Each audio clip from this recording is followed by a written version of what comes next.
Jumpa lagi saudara dalam seri paparan filsafat hukum. Ini adalah episode kedua dari topik yang ingin menjawab pertanyaan apakah ilmu hukum itu ilmu. Pada episode sebelumnya kita sudah menjelaskan cara kerja empirisme logis atau neopositivisme. Jangan khawatir, kita tentu akan tetap setia untuk menjawab pertanyaan awal kita, yaitu tentang apakah ilmu hukum itu adalah ilmu. Tetapi untuk mencari kedalaman jawaban kita, uraian tentang empirisme logis yang sudah kita bahas pada episode lalu, perlu terlebih dulu kita sandingkan dengan cara pandang lain yang akan berkontribusi besar menemukan jawaban atas pertanyaan kita tentang apakah ilmu hukum itu adalah ilmu. Untuk itu mari kita telaah satu pemikiran lain yang diberi nama rasionalisme kritis. Rasionalisme kritis dikemukakan oleh Karl Raimund Popper. Pandangannya ini disampaikannya dalam kurun waktu yang sama seperti positivisme logis lahir, yaitu sekitar tahun 1920-an. Popper juga berasal dari Wina, Austria, namun kemudian pindah dan menetap di Inggris sampai ia meninggal dunia pada tahun 1994. Dalam skema tentang empirisme logis, kita melihat bahwa suatu teori dibangun dengan sangat hati-hati, melalui tahap demi tahap lewat pengujian empirisme. Namun, pada momentum tertentu, akan ada hipotesis yang dibangun dan dipakai untuk keperluan verifikasi bagi pengamatan berikutnya. Apabila hipotesis ini terbukti, maka generalisasi hukum dan teori itu akan makin dikukuhkan. Dalam kenyataannya memang teori-teori ini yang dibangun dengan susah payah itu tadi memang tidak gampang untuk ditumbangkan. Padahal Popper melihat bahwa bangunan teoritis itu sebenarnya tidak sekokoh seperti dibayangkan. Menurut Popper, kebenaran ilmiah sebenarnya tidak dibangun secara induktif atau empiris. Induktif adalah hayalan, kata Popper. Induksi tidak mungkin menghasilkan pengetahuan ilmiah yang benar dan berlaku universal.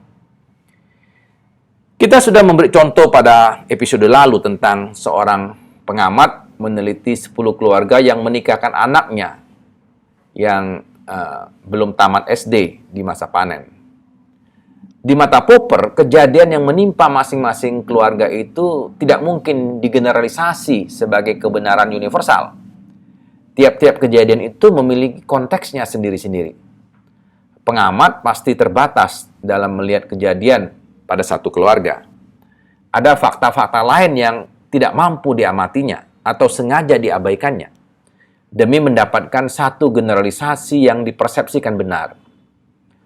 Popper mengatakan tidak benar menarik kesimpulan yang umum dari fakta-fakta yang diamati secara terbatas. Pastilah kebenaran dari penyimpulan seperti itu diragukan. Kita mungkin mengamati, misalnya, ada angsa yang berwarna putih. Jadi, angsa pertama ini warnanya putih. Lalu ada angsa kedua berwarna putih.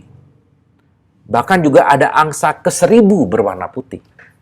Namun, tidak benar jika kita lalu menyimpulkan semua angsa berwarna putih.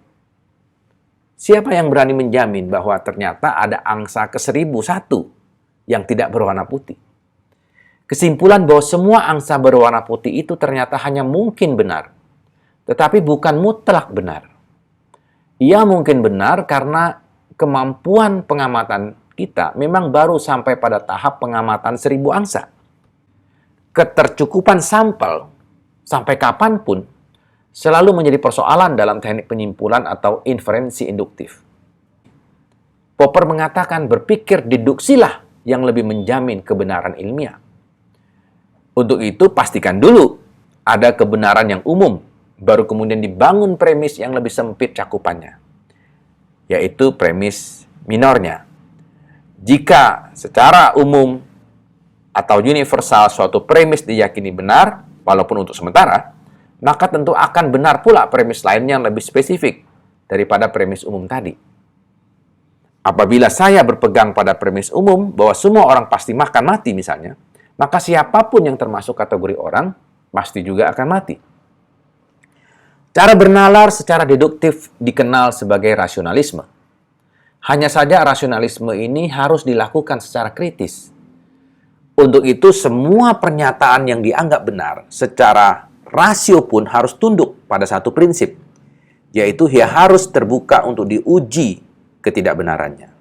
Jadi, tidak ada kebenaran mutlak tadi. Karena tidak ada kebenaran mutlak, maka ia harus dibuka kemungkinan penyimpangan atau ketidakbenarannya. Jika kemungkinan ini sudah tertutup, maka berarti ia tidak lagi berada dalam arena ilmiah. Kita dapat mengatakan bahwa keyakinan dogmatis dalam agama misalnya bukanlah objek pengamatan ilmiah.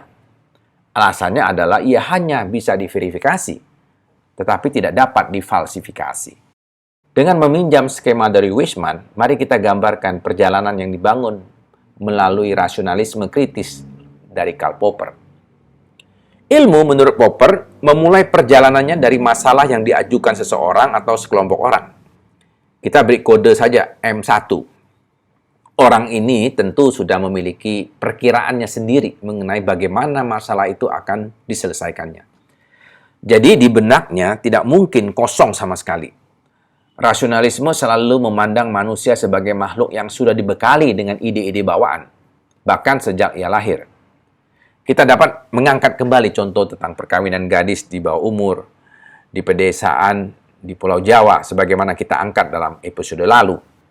Jika ada seorang kepala keluarga mempunyai anak gadis, katakanlah baru tamat SD yang belum menikah, maka baginya ini merupakan masalah. Anaknya dicap sebagai perawan tua dan ia gagal menjadi orang tua yang mampu mengantarkan anaknya ke jenjang pernikahan dalam usia yang sudah pantas menurut masyarakat setempat.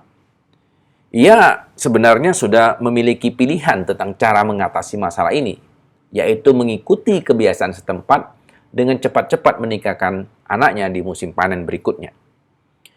Keputusannya untuk menikahkan anak gadis ini kita posisikan saja sebagai teori.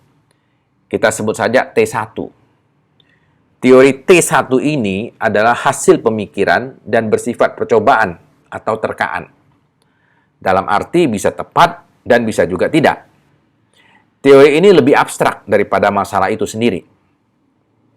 Atas dasar T1 ini, kepala keluarga tadi dapat membuat ramalan atau hipotesis. Ramalan ini menunjuk pada keadaan kenyataan empiris tertentu, bahwa dengan menikahkan anak gadisnya, maka ia akan terbebas dari masalah tersebut.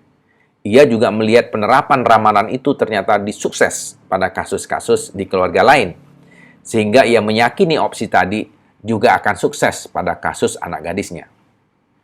Langkah berikutnya adalah mengeksekusi dengan melakukan tes atau eksperimen. Dari eksperimen ini, kepala keluarga ini menghadapi dua kemungkinan. Kemungkinan pertama adalah kemungkinan ia sukses menikahkan anaknya, dan semua pihak menerima solusi ini dengan gembira. Kemungkinan kedua, keputusan untuk menikahkan anak ini ternyata mendapat halangan. Pada saat diajukan ke pengadilan agama, izin untuk menikahkan anak di bawah 19 tahun itu ditolak oleh hakim pengadilan agama. Artinya T1 berhasil difalsifikasi. Opsi untuk menikahkan anak gadis ini harus dibuang. Nah, masalah baru muncul, yaitu M2.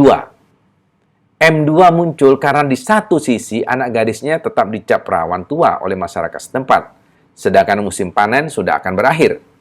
Apabila ditunggu lebih lama, musim paceklik akan tiba, dan ia tidak lagi memiliki biaya untuk menikahkan anaknya. Tetangga-tetangga yang diharapkannya dapat ikut memberi sumbangan atau hadiah pernikahan juga tidak dapat diharapkan karena menghadapi kondisi serupa di masa paceklik. Kepala keluarga ini kemungkinan akan mencari jalan keluar yang lain. Kita dapat mengatakan ini sebagai T2. Misalnya, kepala keluarga ini akan mencari opsi dengan menikahkan anak gadisnya secara siri. Tidak harus meminta izin ke pengadilan agama. Demikian gambaran dari cara berpikir rasionalisme kritis. Apakah ilmu hukum lebih cenderung mengikuti cara berpikir rasionalisme kritis ini daripada empirisme logis? Atau kedua cara pandang induktif dan deduktif ini sama-sama digunakan? Jika digunakan, dalam konteks apa digunakannya? Mari kita lanjutkan diskusi kita pada paparan episode berikutnya. Sekali lagi, kita masih dalam perjalanan untuk menjawab pertanyaan awal kita, yakni apakah ilmu hukum itu adalah ilmu. Sampai bertemu pada episode berikutnya.